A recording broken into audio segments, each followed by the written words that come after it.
Welcome back. Another edition of Talking Ball. Duke basketball. We're still dancing. We're a little tired. We're still dancing. And we've got another game, the Elite Eight Alabama matchup. We're going to be previewing that here for you guys today. And we'll have the post game immediately after the game Saturday at 8:49. Hey, JD, thankfully, there's no game beforehand. So we know that game is going to start at 8:49. Not, say 9:39 and ends up being 10:05. It's going to start at 8:49, which is, we'll take that here on the East Coast. And what is the first thing you're looking forward to in this game with Alabama? I think that the first thing, there are many things, because when the brackets came out, this is what we saw as the likely outcome if it was a 1-2. And sure enough, here we are into the Elite Eight, and it's exactly the matchup that I thought would occur. Give Arizona credit. That was a much closer game than I thought it would be, but give them credit for making it so. So this is the matchup. And this kind of is, for me, there's a lot that goes on here that this is going to be, and we're going to break down this game. It's always the game that worried me a little, and yet you always say we're going to be cutting down the nets. And I believe that if we win this game, then we're going to win the next two without any problem. I mean, they may be close games, but it's this matchup that bothers me more than Florida, which will be tough, Houston, which would be tough. It's this matchup that really does cause me to stay up at night, but that didn't happen last night since I was up through most of All the right, night. let's unpack that. So, what about this Alabama team in this matchup, causes you sleepless nights? What is it specifically? Pace. This is a team that plays at a pace that is just relentless. And hence they scored 113 points last night. Now, there's a lot that went into scoring 100, but pace. And I'm not certain we have seen the likes of this kind of pace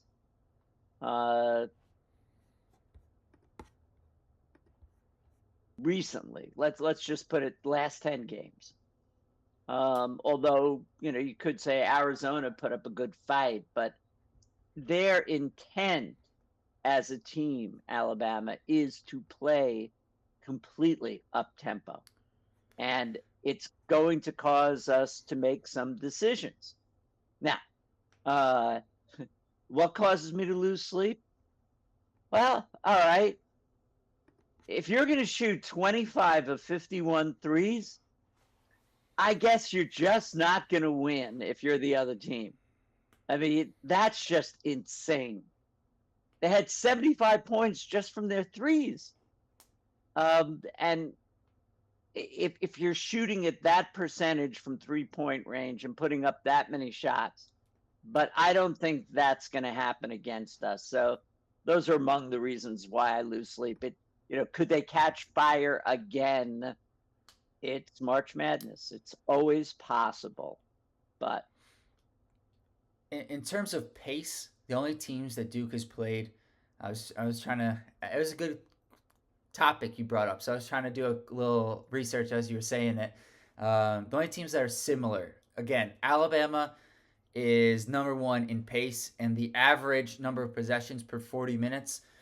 Alabama has 9 more possessions per 40 minutes than Duke. So it's not the type of pace that Duke typically plays at. Although, towards the back half of the season, Duke started to play a lot faster and had several 100-point games or 98, 99-point games, etc. So they sure. have ramped up, their pace. But it's not, even with that being said, it's not Alabama's pace. They are unique in that aspect. The only teams that Duke has played according to Ken Palm, that I saw that were close were Illinois, who we caught probably at a good time, with all the things that were going on with them. But we also won that game pretty handily. Kentucky, who we saw at the start of the season, really not much you can take from that. You had a bunch of freshmen going up against a team with a bunch of seniors or fifth year seniors. And it came down to the last possession, right? And North Carolina, who we saw 3 times, and they play at a high pace. And we saw, how that when they were able to get out and run, that our defense wasn't able to set up. And that's going to be one of the keys for this game against Alabama is Duke's transition defense and the ability to get back, because they are going to run, and it's Duke's responsibility when Alabama runs. They're going to get dunks, they're going to get threes. It's just, can you maintain your mentality and just stay locked in and not worry about, they're going to go on a run, a 5-0 run, a 7-0 run. It's going to happen. And just, can you stay the course? And that's going to be the key. To your point on Alabama's threes against BYU, 77% of their shot attempts, their field goals, were from 3. And I think my favorite stat is that Alabama gave up 88 points and won by 25, which is like, in what world do you give up 88 and you win by over 20? But that's Alabama basketball. They are, Well, especially in a 40-minute game, not a 48-minute game in the NBA. I right. mean, that was, I mean, having watched that, and it was in some ways, an intimidating performance, with the exception of, we are not a team that is intimidated. And there are some key differences between Duke and BYU. But Alabama knows that, and the thing with Alabama is they're tested. In playing in the SEC, their 8 losses this year. I kind of throw out the losses in 2024 because I think once you get to January 2025, and you're a different team, right? So they lost to Purdue and Oregon early on in the season, but since 2025 they have 6 losses in the SEC, and those losses are Ole Miss, Auburn, Missouri, Tennessee, Florida, and Florida. So 4 of those 5 teams were in the Sweet 16. So well, and I said that if we get by this, I do think we're cutting down nets. And while I may say that this team is the one that bothers me and that Florida isn't, Florida in Alabama's last 5 games, it includes a loss to Florida, where Florida beat them by 22 points. There's a little asterisk on that one, just because it was a back and forth game up until Grant Nelson exited with a knee injury, and that's when Florida started to stretch out the lead. It was like within 3 or 4 points when that happened, and then it expanded. Now, should one player be the difference, in that? Grant Nelson's a good player, don't get me wrong, and there have been times this season where he's been their best player, and he's kind of fluctuated like with inconsistency.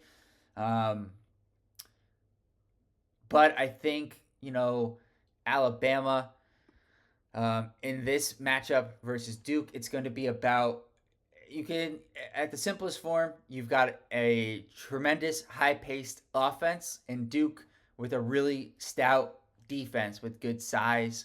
And how is it going to match up? But, I think that's a very surface level, judgment, right? Because Duke is actually the number 1 rated offense in efficiency. So it's both ends of the court for us. But let's go back to and the things that keep me up at night, and then you could expand upon other things that you want to pick out here. So first, fast breaking team, constantly in motion. What adjustment do you want to make on defense?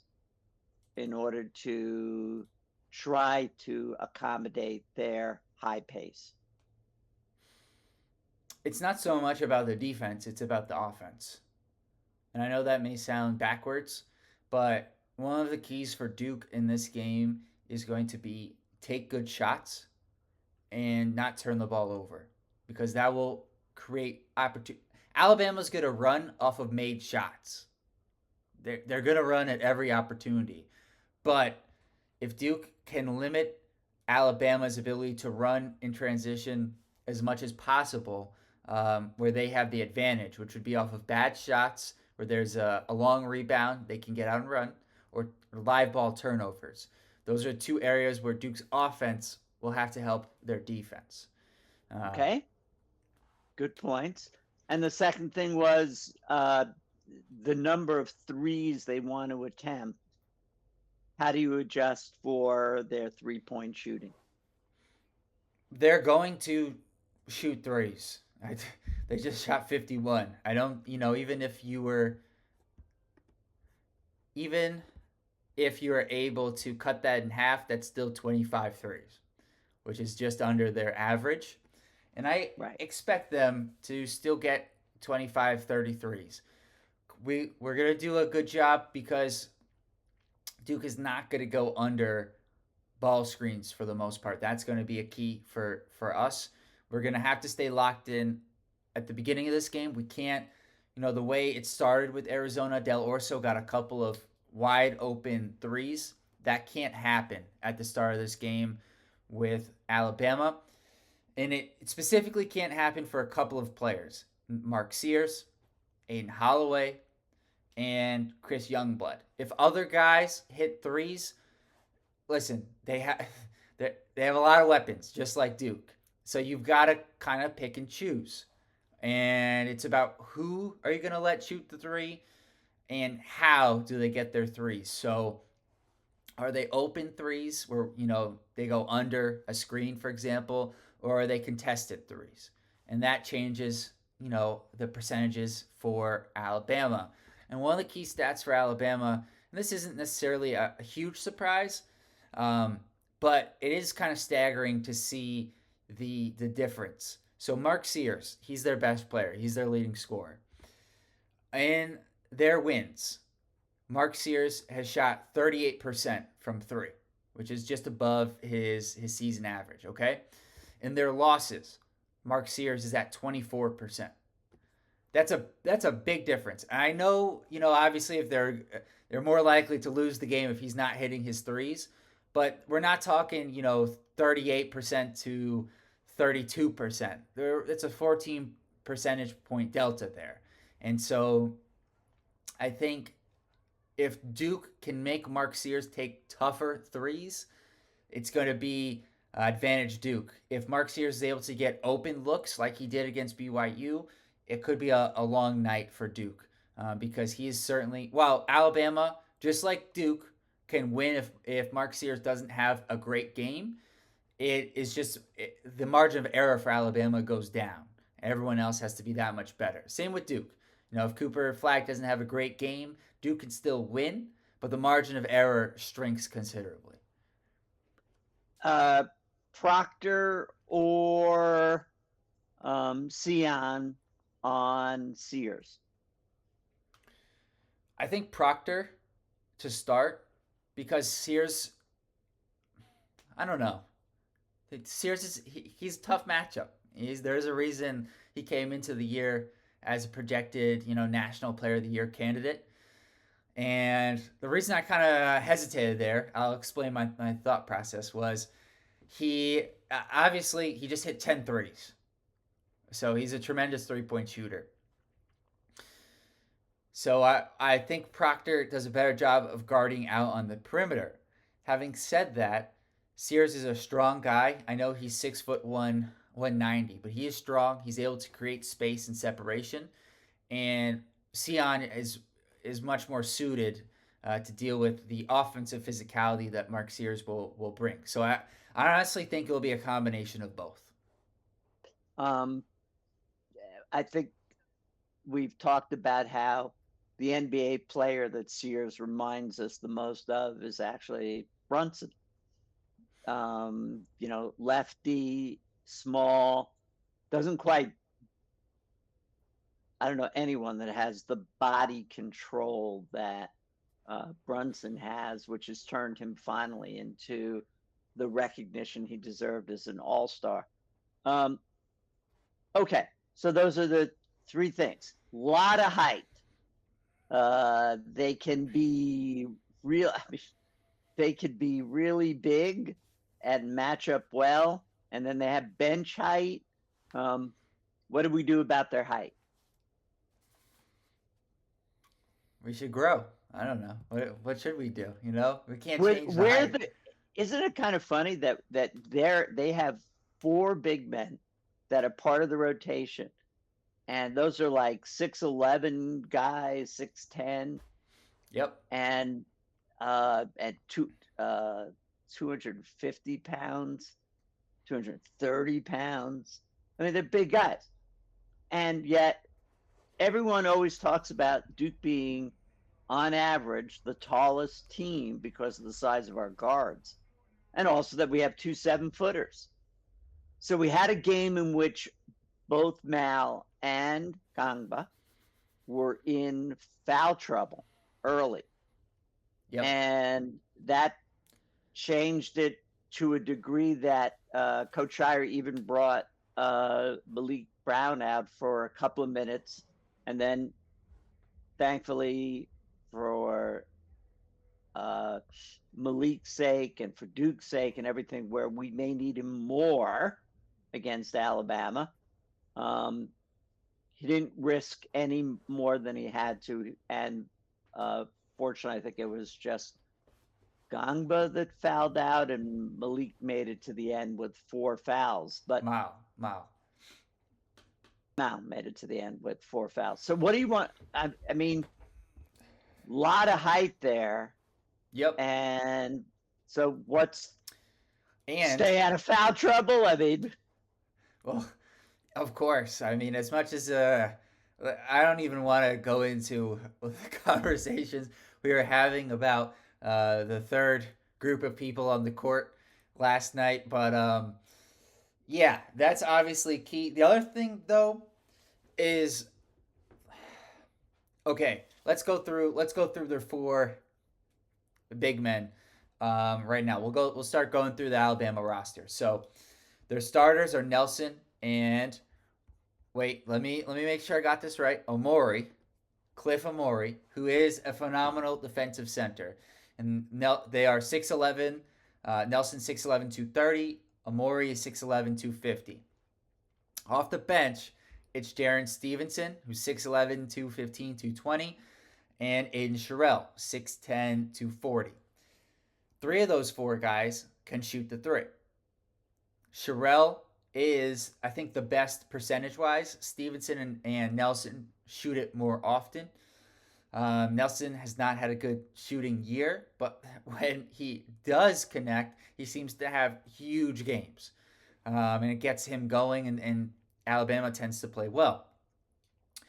The reason I think that's important is because it means that we can get away, because they want to shoot the 3, we can get away with a Mason Gillis guarding them out on the perimeter, for example. Because they can't take advantage of their size. It's not like Nelson is the one of the 3 guys who like to shoot the 3 who will attack the basket. Sherrill, he can get it and finish inside, but he's not like an adept finisher. It's not really he's a freshman, so it's still something that he's working on in his game.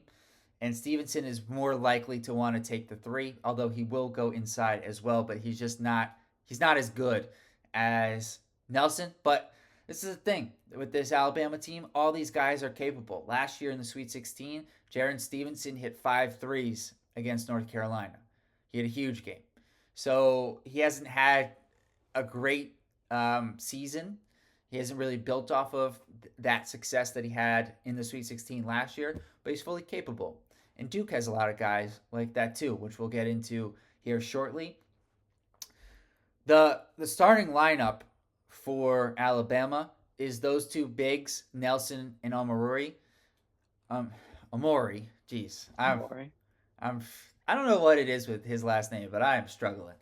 Um, Sears at the point, or actually, you could argue it's Phylon, LeBaron Phylon, who starts at the point with Sears more off the ball, and then Chris Youngblood is your third guard. What's interesting for Alabama is Phylon has been so good that they lost Latrell Wrightsell, who was one of their starters on their Final Four team last year. A pretty good player, good 3-point shooter early on this year, and it really hasn't mattered. That's how good and deep they have been. So those three guys, Sears and Youngblood, are the knockdown 3-point shooters. Youngblood is a really good shooter. Sears hasn't shot the ball as great this year, but we know after the BYU game he's fully capable.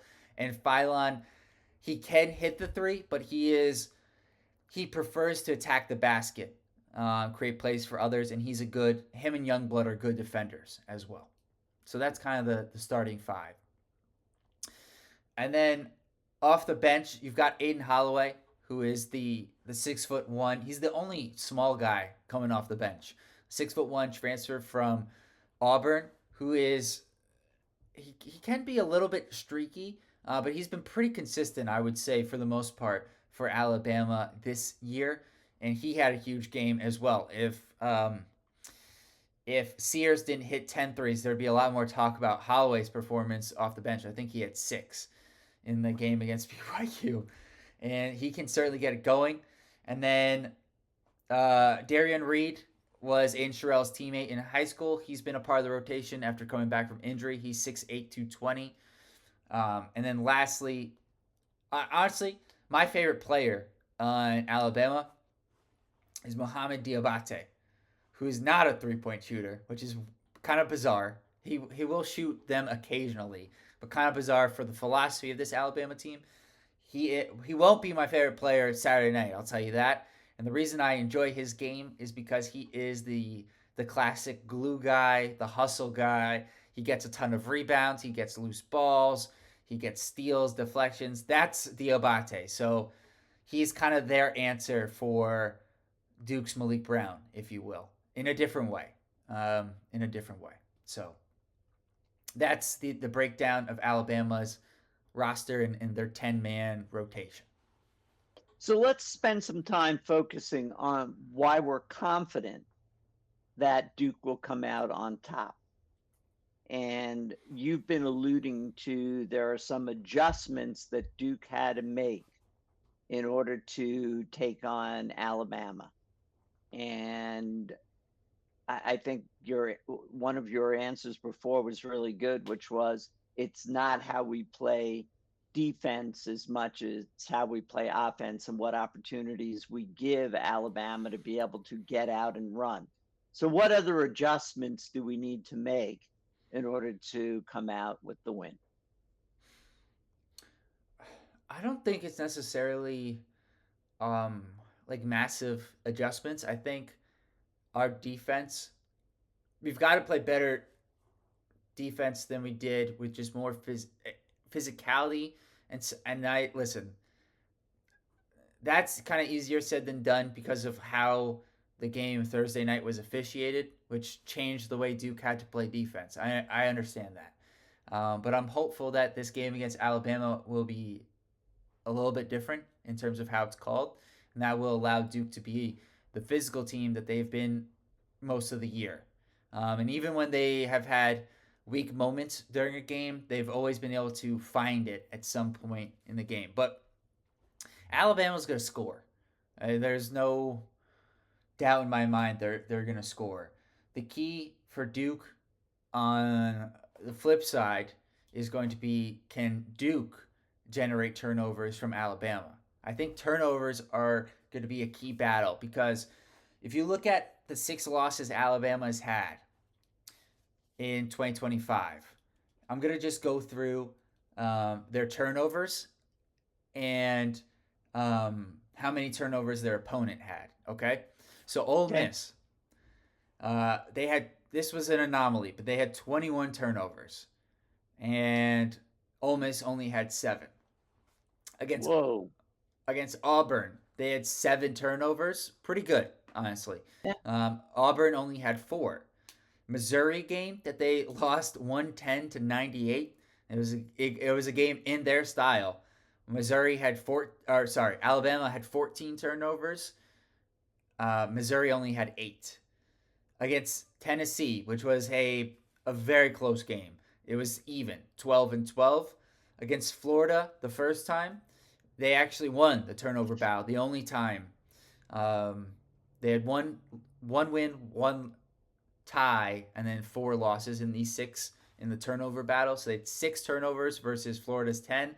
And then in the rematch in the SEC tournament, they had 10 turnovers to Florida's 7. So I think Duke, the turnover battle is going to be important in this game for Duke. And I think it's one of the reasons why I am hopeful that Malik Brown can give us 10 minutes in this game. Because if he plays 10 minutes, there's a good chance he gets 2 steals. And 3 deflections. Right. And so I think his availability is going to be really important in this matchup versus Alabama, along with his ability to switch out on the perimeter, which just means that our guards and wings are going to have to do a good job of rebounding when that happens, whether that's him or Malawach. And our average turnovers are generally very good. Yes, to that point, Alabama, with a caveat of they play a lot more possessions. They average 12.7 turnovers per game. It's not a great number, even with the number of possessions that they have. Duke is 9.3. It's one of the best numbers in the country. They do a really good job of limiting turnovers, so much so that they had 10 in the game against Arizona, and I was a little critical of them having 10 turnovers, which is honestly a fairly good game in terms of, not turning the ball over. What's interesting to me, when you look at the stats, the offensive stats, these teams are very similar. In 2-point percentage, Duke is 8th in the country, 59%. Alabama's 4th, 60%. They're basically the same. In 3-point percentage, Duke is 12th at 38%, and Alabama is 84th at 36%. So you might think, oh, Duke has a little bit of advantage in terms of their efficiency, but Alabama makes up for it with their volume because they shoot 3 more threes per game than Duke, and so that because of the 3 being worth more than the 2, they make up for the small difference in efficiency from the 3-point line. It was just I was trying to look for differences. The biggest difference is the tempo that these teams play at over the course of the season, but we know Duke has been playing at a faster pace in the last month or so. So, okay. We've started to go through the analysis of this game. There's so many things that could now add to why I'm going to stay up at night. So I am still going to say, as we used to do, what are the keys to the game for why Duke will win? Does Cooper Flagg get to be Cooper Flagg, or like last night? He wasn't in foul trouble. He was in complete control of himself during the game, saw the court phenomenally well, which is when he can mix it up with 30 points, 7 rebounds, 6 assists, 2 blocks. 3 blocks.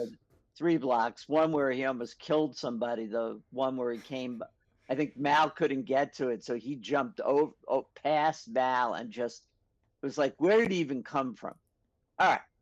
So let's assume – we can't assume – we'll get pretty close to it, but that you've got All-American, All-World Cooper Flagg having a great game. All right. By the way, it's just as a time. Quick aside, how crazy is it that Coop, of all people, wasn't in foul trouble in that game against Arizona, where everyone was in foul trouble? I know. I didn't think about it until you just said it, but it's a very good point. And in some ways, Duke got very lucky because of Well, the it allowed Coop to play with Cooper abandonment. It just yes. was he. All right.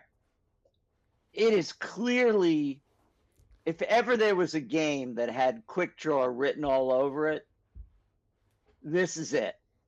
100%. It is. This is time for him to have 4, 5 threes, and then if he is doing it, and they're going to say, "All right, we'll let him do it," that's a mistake because if he gets in a rhythm, He keeps going. it's just you don't stop it. If you try to adjust for it, maybe Proctor has another good night. It was really strange when we were up really late last night, and it was like Proctor was having a really good game, and then really it was like he had those 7 points, and that was it. Right. And so Proctor could easily revert back to the Proctor that was just on this roll. So I clearly see quick draw as a big opportunity for him, especially in an open court situation where he is 6'6", Yeah. 6'5". 6'6" seems fair. He should be able to, with his speed, quickness, he should be able to get um, his opportunities tomorrow. Uh, if Mal and Gangba can stay out of foul trouble, let's pray we have a different set of refs. But if they can stay out of foul trouble, it will be a big man against big man. Tough matchups though, because we know that Mal doesn't always do well with someone like Amare, who's 6'11", Oh, 250. Amori. I've been practicing, so I gotta. Yeah, but I'm gonna do Amare because that's Amare. All right, no. Uh, it'll just be easier to remember for me. But Mal sometimes has problem with the physicality that comes with someone that's got 250 pounds and is going to take him down low. I don't know. Amori, like he's not like a post up guy though. He scores in similar ways to Mal, where it's dump off passes and lobs. It's mostly dunks. So I think both teams, interestingly enough, are going to be trying to get lobs. I think I've seen a bunch of times, especially the Florida game, where Alex Condon for Florida had like 4 or 5 alley oops, mostly from Walter Clayton. I think Duke will be able to get the alley oop game going to Malawach for sure in this game against Alabama. And I'm glad you brought up Isaiah Evans because it's something that I'd written down. This game has Isaiah Evans written all over it. And we're going to need him. You love to harp on it's a 6-game winning streak. And for me, what that means is that, yes, Cooper Flagg, he's the best player. But it's about to go on that winning streak. You need somebody to step up each and every game. And it's not going to be the same people for the most part. So the first couple games of the tournament, it was Tyrese Proctor, who was our leading scorer. Then, Khan had kind of had a slow start. He gets 20. And Sion had, I think, 16 or 14 against Arizona. I think this game, I think Isaiah Evans and Mason Gillis are going to be big with their 3-point shooting because Alabama against lesser teams, they do a good job of guarding the three. They are an analytically driven team. They like to shoot the three and score inside, and they did a good job against BYU of limiting BYU's 3-point attempts and forcing them to score from mid-range. At times, BYU was able to get to the basket. But I think because of, quite frankly, Cooper Flagg and Malawach in different ways, Cooper's ability to break down the defense, and with Malawach, you just can't leave him because it's going to be an alley-oop. You have to stay home, which means somebody's going to be open. And it's going to be up to Mason Gillis, and Isaiah Evans and Sion James, and to a different degree, Proctor and Knipple to be able to knock down their shots because we're gonna get open looks. Just a question of will we knock them down, um, and do we get good minutes from Caleb Foster? Because I think he's not going to be in. I mean, he may get a segment, but he's not going to be in the rotation. He may be there to just spell somebody and try to give someone a break, but he is not going to play a role tomorrow night. Well, here's where I might differ with you because the thing is with Alabama, especially their two small guards, Sears and Holloway, there's been a couple of times as of late where Foster has emerged as the best defensive guy against the small guards. Um, and so there is a world where we need him to be able to hang with the smaller guards for Alabama. I'm not saying that it's neat like one we have to have Caleb Foster, but I'm saying that he's gonna get a segment. I agree with you, and I think it would be good for the margin of error for Duke if he plays well and we're able to keep him out there. And I'm not saying he plays 20 minutes, but it'd be nice if he can give us 10 to 12, in part because this is going to be, I think it's going to be a high pace, high number of possession game. And so you're going to need your bench. Well, and in the way that 1, 2, 3, 4, 5, 6, their scoring comes from almost 9 players. They have 9 players deep.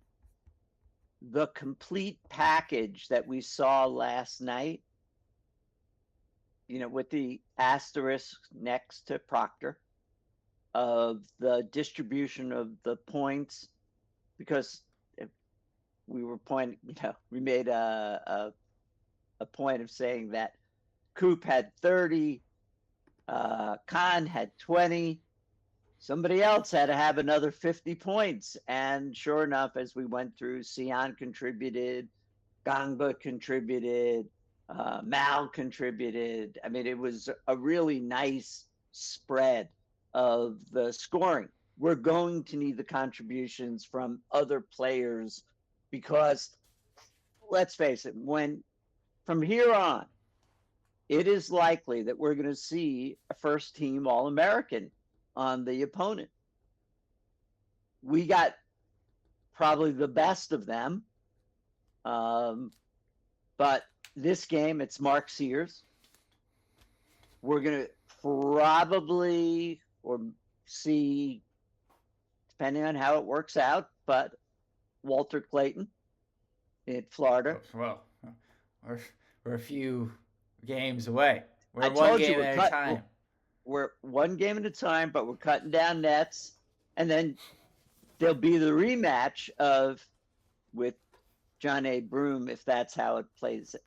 Well, it can't based on the brackets, or.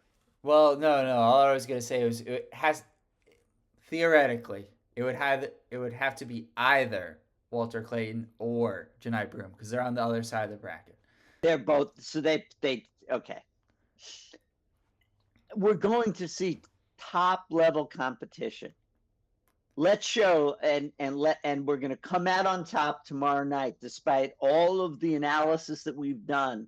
At some point, a really great game also comes down to who wants it more, who's diving on the floor for the 50-50 ball, who is the intangible. So yes, they shot 25 for 51. You're not going to do that every night. It's just not. I mean, if it does, and that, as you said in the beginning, and that's why we lost, oh well, that's how Villanova won their championship, when they shot the lights out against Georgetown. But we can do the, as sportscasters love to say, we can do the X's and O's. We can look up every analytic. And this is a game where it's going to be about who wants it more. The question is, and therefore, what I really want to look for is we just as often have a good first segment as we do to a bad first segment. We just as often almost have seen Cooper Flagg not get it into gear until the second half. Although last night, goodness knows what happened in those final 7 minutes when he had 15 points. It was Does just insane. what the conversation was when he checked out with 10 minutes to go and came back in with 7.5? Like, what happened in those 2.5 minutes of game time as he came back I've in as a listened to different person? announcer after announcer say, and that's why he is, the player of the year. I mean, or what, and further, like once in a generation, because then he took that into the start of the second half. There was no let up. I mean, No. could you imagine? He did this once when he set the record for freshman for scoring for Duke, or was that an ACC record when he put up I, 40? he had 42 against Notre Dame. I don't remember the record Which aspect. record it is? I mean, we still haven't seen him go, like Seabiscuit, start to finish at the pace that he's going. Maybe he sits down for a minute here and there. For him, because of his size, agility, and ability to see the court, 50 points is not out of the realm of possibility. In this Now, game, it gets harder with each game as we go along. well, But after what we saw last night and the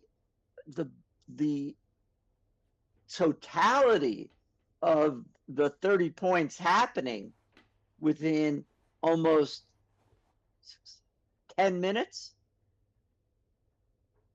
no. Yeah. 22 points. He had 15 and then maybe another 7 in the first part of the second half. He had 22 points. I mean, if Coop, that's an intangible. It's like, what are you going to do? Well, How do you stop that? I think for Duke, the key is what you were touching on before, and Khan kind of admitted. I saw in one of his post game stuff. He didn't think that they had the toughness that they needed, and they're gonna have to play with that Saturday. And I think that the thing for me that it's gonna be different for Alabama is when you watch the Alabama BYU game. Alabama was comfortable. They were laughing, they were smiling, and early. I'm not talking about at the end of the game. They early on, they were having a good time, and it's not going to be the same against Duke. It doesn't mean Duke is going to, win this game comfortably. By no means. It's going to be a really competitive basketball game, but Alabama is just not going to be comfortable in the way they were against BYU, and that's going to change their 3-point shooting. And I will slightly disagree with you on Coop as to whether this is going to be a harder game for him to get to 50. I think matchup wise, in some ways, it's easier for him to score more and be more impactful offensively. It's the next game that could potentially happen with more likely Houston or Tennessee, potentially Kentucky, but Houston or Tennessee, where there's just no way you're going to get to 50 against those two teams. I'll But, settle for 40. well, I think there's a world where he gets 40 in this game against Alabama and 8 or 9 assists. It wouldn't surprise me to think coming into this one, oh, Cooper just had, one of the best performances that you'll see, of a guy in the NCAA tournament. There's no way he could do that again. And from what I've learned with Cooper Flagg, it's when you start to think he's reached a ceiling, when he surpasses it, and then you start to wonder just how good or how great is this guy really? And he's phenomenal. And so I don't put any ceilings on Cooper Flagg, and I Well, don't so put any. let's stay with that. So, given you've walked us through the entire roster for Alabama, who is likely to be? How will they guard him, and who will be likely the matchup? I think it's similar to the Arizona game in the sense that the best guy to guard Coop is on the bench for Alabama. It's Diabate for me, hands down. Not even close. Diabate is a good athlete. He's strong. He's 6'7", 215. I think they're going to have to play him more. It hurts their offense and their spacing a little bit, which will bring down their scoring. But Grant Nelson, really good player, decent defender. But Cooper is just he's faster, he's quicker. He's gonna be able to beat him off the dribble. Youngblood would be interesting. He's going to be giving up a couple of inches, but we've seen some guys who are a little bit shorter than Cooper kind of give him a little bit of difficulty just getting to his spots with their strength. And Youngblood is 220, 225. I think he's going to have to guard Knipple, though, so I don't think he'll be able to guard Flagg. So I think it's Diabate who is far and away Alabama's best option on Flagg. And he can give Coop some problems for sure. He's a really good defender. He's a good athlete, but that comes at a cost for Alabama because it takes away a little bit of their spacing. So this will be a look as much as this game is about the players. This is also going to be a chess match between two coaches, and Nate Oates and John Shire, who have teams with lots of NBA talent. Certainly Duke has the more upper echelon NBA talent. I don't think Alabama fans would really argue that one. But where they're at right now, it's pretty even in terms of the talent of these two teams. And so who's going to make the decisions that help their team win, I think, is going to be one of the other factors that decides this.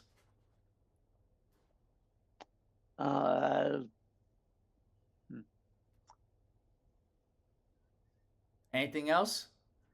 I'm trying to think, I was hesitating trying to think of what I thought the point spread would be because we have to give our score prediction. So I'll go first.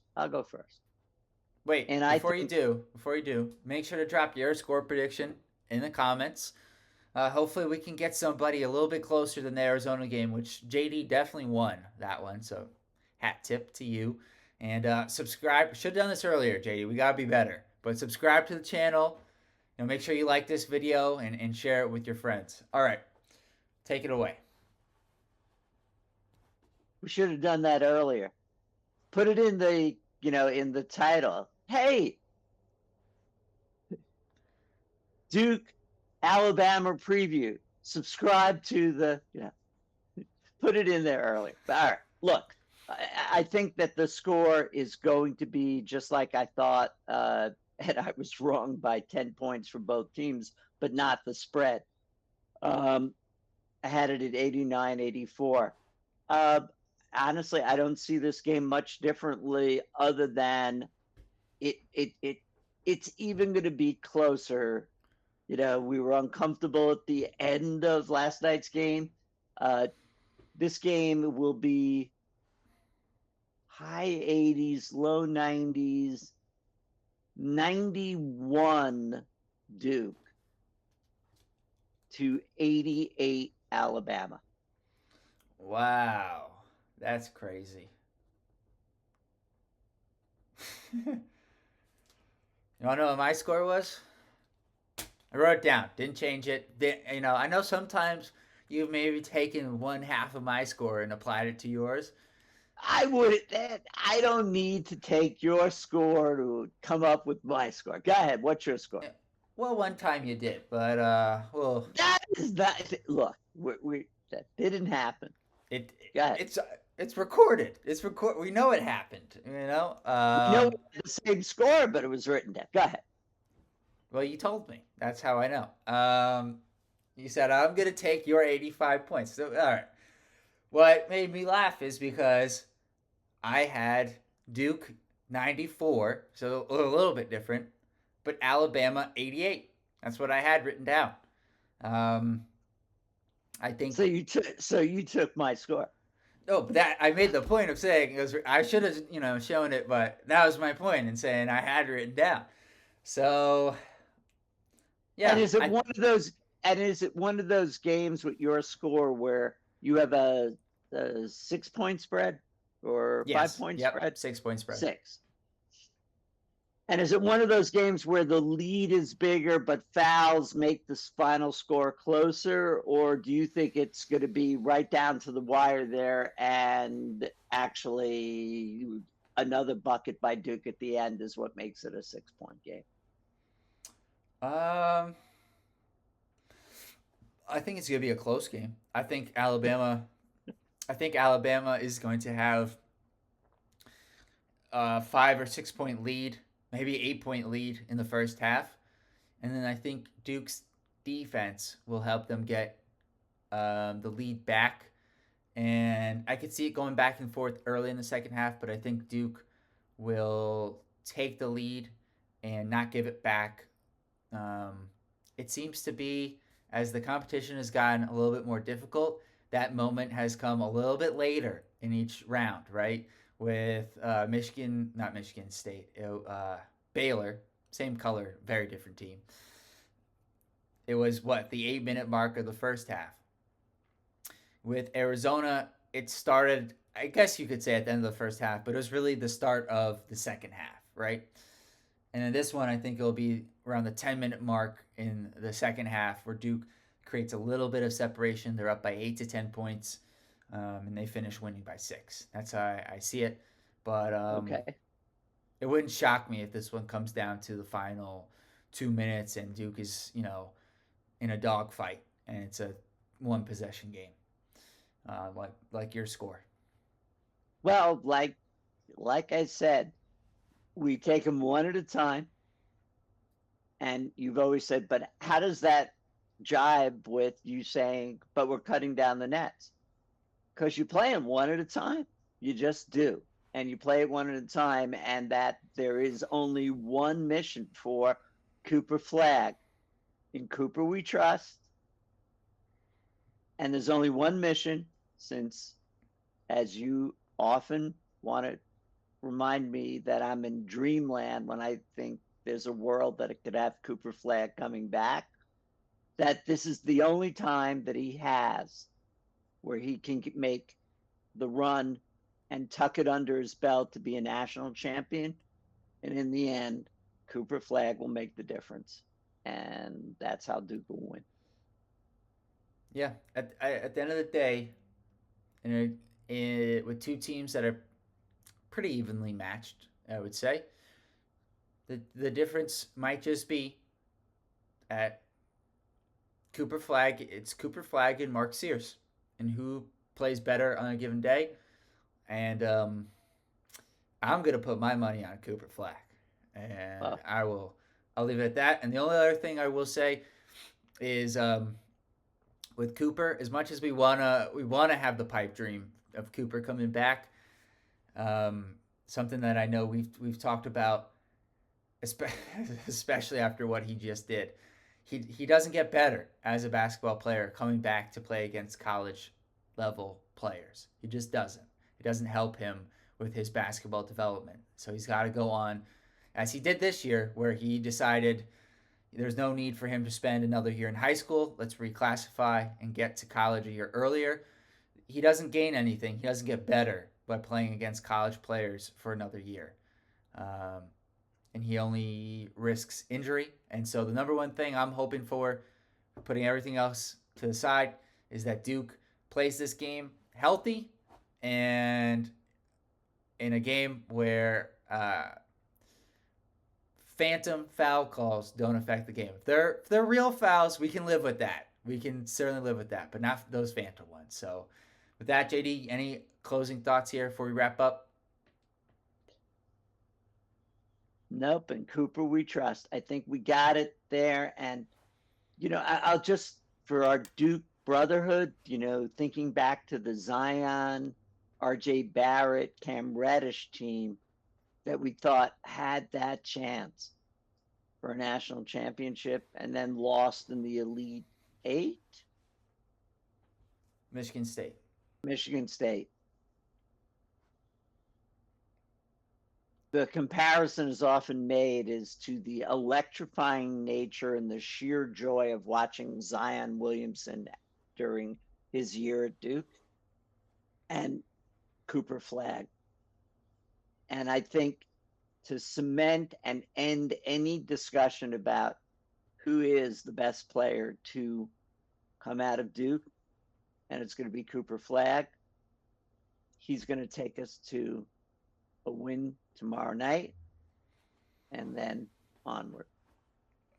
Onward we go. We will see you guys post game after the Alabama matchup Saturday night, somewhere around 11 o'clock Eastern time. So we look forward to hanging out with you guys post game on YouTube, and we'll see you then. Peace.